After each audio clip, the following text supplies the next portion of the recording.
இப்போ பொதுவா இந்த மாதிரி டெஸ்ட்டுக்கு போறப்பலாம், நம்ம போறப்ப நீங்க சொல்ற மாரி ஆரோக்கியமா தான் இருக்கும். போயிட்டு அங்க செக்கப் பண்றோம். அப்புறம் இந்த வியாதி இருக்குதுன்னெல்லாம் சொல்றாங்க. அப்புறமே வரோம். ஆனா பொதுவா மருத்துவர்கிட்ட எப்ப போகணும்னு ஒரு கணக்கு இருக்குது இல்லையா? நம்ம எல்லாருமே இப்ப வர வர எல்லாருமே நார்மலா இருக்கிறவங்க தான் அதிகமா டாக்டர்ஸ்ட்ட போறாங்க. இந்த எல்லாம் கம்பெனிகளில் வேலை செய்கிறாங்க இப்போ.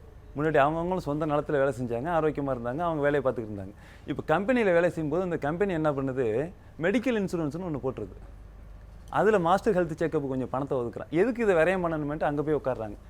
அப்புறமா தான் தெரியுது இதுக்கு பிறகு தானாக நிறைய செலவு பண்ணிக்க வேண்டியிருக்கு, மன ரீதியாக கெட்டு போயிட வேண்டியிருக்குன்னு.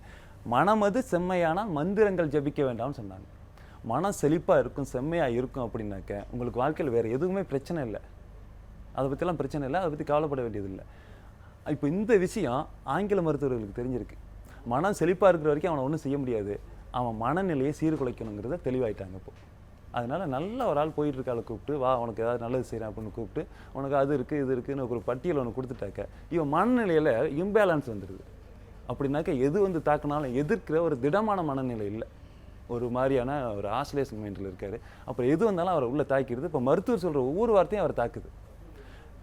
இன்றைக்கி இருக்கிற விஞ்ஞானத்தில் இருக்கிற உச்சமான ஆய்வுகள்லாம் என்ன சொல்லுதுன்னா, ஒரு நோயாளிக்கு ஒரு டாக்டர் ஸ்கேன் பண்ணி பார்க்குறாரு, கேன்சர்னு சொல்லிடுறாரு. அவர் நல்லா தான் வர்றாரு, தானாக நடந்து வர்றாரு, நல்லா சாப்பிட்டுக்கிட்டு இருக்காரு, ஏதோ வயிற்று வலி அப்படின்னு சொல்லிட்டு வர்றாரு.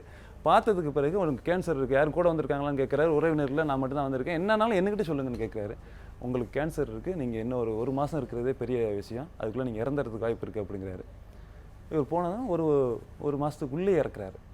இதை கூடவே இருந்த இன்னொரு மருத்துவருக்கு சந்தேகம் வருது, அப்படியே இவருக்கு புற்று இருந்துருந்துச்சுனாலும் இவ்வளோ விரைவாக மரணமாகறதுக்கு வாய்ப்பு இல்லை அப்படின்னு அவர் பாடியை வாங்கி போஸ்ட்மார்ட்டம் பண்ணுறாரு. கேன்சருக்கான எந்த கூறுகளும் உள்ளே இல்லை. மன ரீதியாக தனக்கு நோய் வந்துருச்சு, நான் ஒரு மாதத்தில் செத்து போயிடுவேங்கிற அந்த பதிவை வச்சுக்கிட்டு தானாக மரணிச்சு போகிறாரு.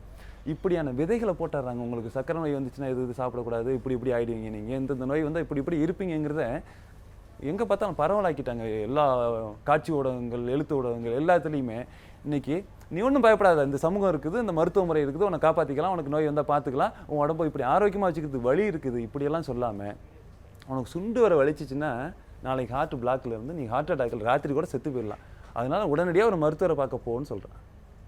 இது ஆரோக்கியமான சமூகம் இல்லை, இது ஆரோக்கியம். பாரம்பரிய மருத்துவம்ங்கிறது அதாவது நோய் வராமல் இருக்கிறதுக்கான விஷயங்களை தான் செஞ்சிருக்கு. ஆமாம், இப்போது நோய் வராமல் இருக்கிற விஷயங்கிறது ரெண்டு விதமாக நோய் வர முடியும்.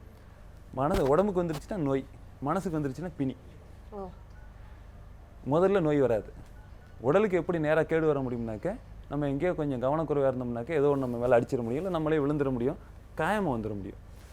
ஆனால் உடலுக்கு உள்ளுக்குள்ளேருந்து வர்றதெல்லாம் மனதின் வழியாக தான் உடலை வந்து தாக்க முடியும். அப்போ முதல்ல பிணி தான் தாக்கும், பிணி தான் உடலை வந்து அப்புறம் கெடுக்கும். இந்த மனதிற்கு இருக்கிற பலம் இருக்கு இல்லையா, அதுதான் முக்கியம். இந்த சமூகம் எப்படி பழகி இருந்துச்சுனாக்க, ஒரு ஆள் உண்மையிலேயே உடம்பு முடியாமல் இருந்தாருன்னா கூட அவரை பார்த்து அதெல்லாம் ஒன்றும் பிரச்சனை இல்லை, போன வாரம் ரமேஷ் இப்படி தான் இருந்தார், அவர் இப்போ எவ்வளோ நல்லா இருக்கிறாரு பாரு, அவர் உன்னோட மோசமாக இருந்தார், உனக்கு அது லேசாக இருக்குது, இதுக்கு போய் பயந்துக்கிட்டு இருக்கிற, நல்லா போடா அப்படின்னு சொல்லிக்கிட்டு இருந்த அந்த சமூகம் அது. ஆனால் இப்போ ஓரளவுக்கு நல்லா இருக்கிற ஆளை கூட பார்த்து 40 வயசு தாண்டிட்டீங்களே சார், எதுக்கு ஒரு செக்கப் பண்ணிக்கோங்க அப்படின்னு இன்றைக்கி நோயை தேடி போகிறாங்க. எதை தேடினியோ அது கிடைக்குங்கிறது இயற்கையினுடைய விதி. இன்றைக்கி நோயை தேடிப்போன்னு ஆள் அனுப்பிட்டு இருக்கிறாங்க. நம்ம என்ன சொல்கிறோம், ஆரோக்கியத்தை தேடி பயணத்தை தொடங்குங்க. எந்த வயசுலையும் ஆரோக்கியத்தை தேடி பயணத்தை தொடங்க முடியும். இந்த எங்கே ஒரு கேடு எங்கே இருக்குனாக்க, ஒரு 40 வயசில் ஒரு ஸ்போர்ட்ஸ்மேன், ஒரு இளமையில் வந்து பெரிய ஸ்போர்ட்ஸ்மேன், நான் இந்தியா டீமுக்காக ஃபுட்பால் விளையாடினேன் சார், இப்போ என் மூட்டு வலிக்குது, என்னால் நடக்க முடியலை, அவ்வளோ பெரிய பிளேயர் சார் நான் அப்படின்னு. என்ன பிரயோஜனம்? இளமையில் உடலில் துள்ளல் இருக்கும், அந்த துள்ளலை எதை வேணாலும் சாதிச்சிருக்கலாம். ஆனால் அந்த உடல் ஆரோக்கியத்தை பேணி பாதுகாக்கிறது இருக்குது பாருங்கள், தன்னுடைய மரண காலம் வரைக்கும், அதுதான் முக்கியம். அதை தான் இந்த தமிழ் சமூகம் பண்ணுச்சு. ஒரு மனிதன் இருக்கிறான் அப்படின்னாக்க அவன் நோய்வாய்ப்பட்டு படுக்கையில் கிடந்து இறந்ததே இல்லை. அப்படி இறந்தானா அதை ஈனச்சாவாக பார்த்தாங்க. ஒரு மனிதன் தன்னுடைய மரணத்தின் இறுதி தருவாய் வரைக்கும், நான் நாளைக்கு சாக போகிறேன்டா, கூப்பிட்றா, பேரப்பிள்ளையெல்லாம் கூப்பிட்றா அப்படின்னு எல்லா சொந்த பந்தங்களையெல்லாம் கூப்பிட்டு, ஊருக்கெல்லாம் சொல்லி அனுப்பு, எல்லாரையும் வர சொல்லு, நான் 2 நாள் சாக போகிறேன், எல்லாரும் பக்கத்தில் வந்து இருக்க சொல்லு அப்படின்னு சொல்லி செத்துக்கிட்டு இருக்கும்போது, நீ இதை செய்யணும், இதை செய்யக்கூடாது, நீ இப்படி நடந்துங்க அப்படி நடந்துங்க, அவனுக்கு சண்டை வரக்கூடாது, இந்த பேத்தி இந்த பேரனு கல்யாணம் பண்ணி வை, எல்லாத்தையும் சொல்லி இணைச்சி வச்சுட்டு அழகாக சொல்லிவிட்டு வழி அனுப்பி சந்தோஷமாக போனாங்க.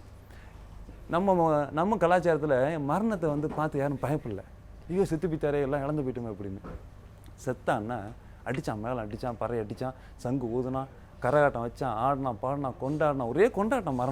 மரணங்கிறது நமக்கு பயமான விஷயம் இல்லை. ஏன்னா யாரும் அகால மரணம் அடையலை. நீங்க சொல்லிட்டு செத்து போனாங்க அப்படின்றதெல்லாம் பார்க்கறதுக்கு ரொம்ப நம்புற மாதிரியே தெரியல. ஆனா இதை என்னால ஒத்துக்க முடியுது.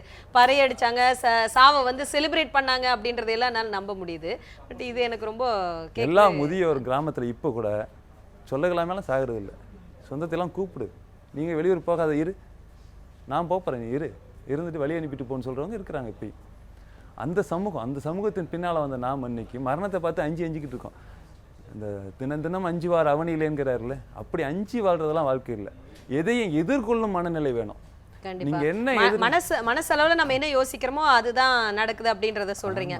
மனதிலிருந்து தான் நோய் பிறக்குது அப்படின்னு சொல்றீங்க. நோய் பிறக்குது. அது மாதிரியே ஒரு நம்பிக்கையா வாழ்ந்துகிட்டு இருக்கிற ஒரு கப்பல் இருக்காங்க, அதாவது ஒரு தம்பதி திருச்சியில. அவங்கள பத்தி ஒரு செய்தி பதிவு இருக்கு, அதை பார்த்துட்டு நம்ம தொடர்ந்து பேசலாம். இப்ப ஏங்கல் சொன்னதுல ஒரு விஷயம் நம்மளுக்கு தெளிவா புரியுது.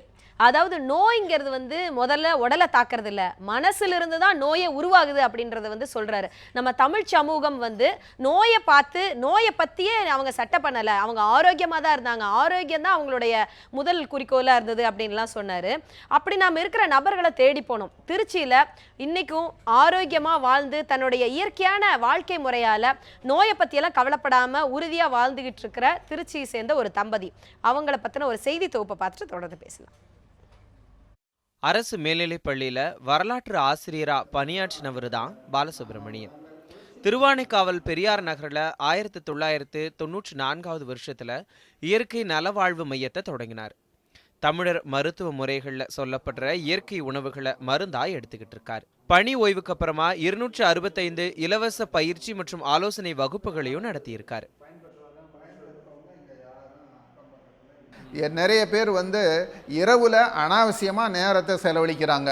ராத்திரி அது 10 மணிக்கு மேலே விழிச்சிருக்கக்கூடாது கட்டாயம். அதே மாதிரி விடிய காலையில் 4:30 மணிக்கு எழுந்திருக்கிறவங்க யாரோ அவங்களுக்கு எந்த காலத்துலேயும் நோயும் வராது, வாழ்க்கையிலையும் தோல்வி வராது. இது உறுதியான விஷயம், நான் வந்து அறுதிட்டு சொல்ல முடியும். ராத்திரி 10 மணிக்கு பழகு, early to bed early from bed, அதாங்க சூத்திரம். தனக்கு ஏற்பட்ட விபத்துல லாரி சக்கரத்துல சிக்கி பாலசுப்ரமணியத்தோட 2 காலும் நசுங்கிடுச்சு. அந்த காலை துண்டிச்சே ஆகணும்னு மருத்துவர்கள் சொன்ன நிலையில இயற்கை உணவு முறையை பின்பற்றி தானே மீண்டும் வந்திருக்காரு. மற்றவங்களுக்கு ஆலோசனை சொல்றதோட மட்டும் ஒதுங்கிக்காம 79 வயசுலையும் ஒரு முன்னுதாரணமா வாழ்ந்துகிட்டு வராரு பாலசுப்ரமணியன். ஓரளவுக்கு யோகா பத்தின பரிச்சயம் இருந்தாலும் பாலசுப்ரமணியத்துக்கிட்ட வந்ததுக்கு அப்புறமா உற்சாகமா இருக்கிறதா சொல்றாங்க ஜமுனா. ஐயா கிட்ட வந்து நான் ஒரு 3 மந்த்ஸாகவே அந்த கற்றுக்கிட்டு இருக்கேன். அது மூலியமாக எனக்கு வந்து உடம்புல உள்ள இப்போ எந்தவித நோயும் எனக்கு டிசீஸும் இருக்கிறதில்ல. எனக்கு முதல்லாம் கை கால் வலிக்கும், எந்த வேலை செஞ்சாலும் கை கால் வலிக்கும், பிள்ளைங்கிட்டலாம் ரொம்ப கோவப்படுவேன். இப்போ ஐயா கிட்ட வந்தது வந்து எனக்கு அந்த எந்த ப்ராப்ளமும் இல்லை. நான் பிள்ளைங்கிட்ட கோவப்படுறதும் இல்லை. எனக்கு 2 பிள்ளைங்க இருக்காங்க, சந்தோஷமாக வச்சுருக்கேன். அதே மாதிரி வீட்லேயும் பார்த்தா எந்த வேலை செஞ்சாலும் எனக்கு டயர்ட் ஆகிடும் சீக்கிரம். இப்போ இந்த யோகா செஞ்சது வந்து ஐயா கிட்ட வந்து கற்றுக்கிட்டது வந்து எனக்கு அந்த மாதிரி எந்தவித ப்ராப்ளமும் இல்லை. உணவே மருந்துன்னு வாழ்றது கஷ்டம்னு சொல்றது சோம்பேறிகளுக்கானது. கொஞ்சம் மெனக்கெட்டா நோய் நொடி இல்லாமல் வாழலாங்கிற நம்பிக்கையை பாலசுப்ரமணியன் ஊட்டினதா சொல்கிறாங்க வேதவள்ளி. முதல்ல ஒரு வியாதிக்காக கேட்க வந்தேன். ஐயா அதுக்கான அறிவையும் கொடுத்து அதுக்கான வாழ்க்கை முறையும் சொல்லி கொடுத்தாரு. அதுலேருந்து நான் தொடர்ந்து வந்துக்கிட்டு இருக்கேன். எங்கள் குடும்பத்தில் யாரும் மாத்திரை மருந்தே சாப்பிட மாட்டோம். ஐயா கொடுத்த வழிமுறையை தான் நாங்கள் ஃபாலோ பண்ணிக்கிட்டு இருக்கிறோம். ஏதாவது உடல் ரீதியாக ஏதாவது தொந்தரவு இருந்தால் ஐயா கிட்ட கேட்டால் அவர் விளக்கம் கொடுப்பாரு. அது நம்மளால் எளிய முறையில் வாழ்கிற முறையை ஐயா சொல்லி கொடுப்பாரு. இது ஒன்றும் பெரிய கஷ்டம் கிடையாது. நாமளும் இயற்கையோட ஒரு அங்கம் தானே. இயற்கையோட இணைஞ்சு வாழ்ந்தா முதுமை தூரமாகும், ஆரோக்கியம் நம்முடைய வசமாகுங்கிற செய்தியைத்தான் பாலசுப்ரமணியன் நமக்கு சொல்றார். ஜோ மகேஸ்வரன், நியூஸ் 7 தமிழ், திருச்சி. அந்த செய்தி தொகுப்பை பார்த்தப்போ ஒரு கருத்து நம்மளுக்கு தெளிவா புரியுது. அதாவது இந்த நோயோட பிறப்பிடம் வந்து மனம்தான் அப்படின்றத தான் பாலசுப்ரமணியம் தன்னுடைய வாழ்க்கை முறை மூலமா ப்ரூவ் பண்ணியிருக்காரு அப்படின்றது நம்மளுக்கு புரியுது. இப்போ நம்மளால ஓரளவுக்கு அந்த கருத்தை ஏற்றுக்க முடியுது. இன்னும் நிறைய விஷயங்களை நம்ம தெரிஞ்சுக்க வேண்டியது இருக்குது. இந்த தமிழர் பண்பாட்டு சிகிச்சையிலெல்லாம் அவசர காலத்துலலாம் சிகிச்சை கொடுக்க முடியுமா? பெண்கள்லாம் இப்போ நிறைய வந்து அவங்களுடைய பிரசவ காலங்களில் நிறைய வலிகள் எல்லாம் அனுபவிக்கிறாங்க. அதுக்கெல்லாம் தமிழர் மருத்துவ முறையில் குணப்படுத்துகிற சிகிச்சையெல்லாம் இருக்கா? இதை பற்றியெல்லாம் தெரிஞ்சுக்கலாம் ஒரு சிறிய பிரேக்கு அப்புறம். மையம் நிகழ்ச்சியில் ஒரு சிறிய விளம்பர இடைவேளை.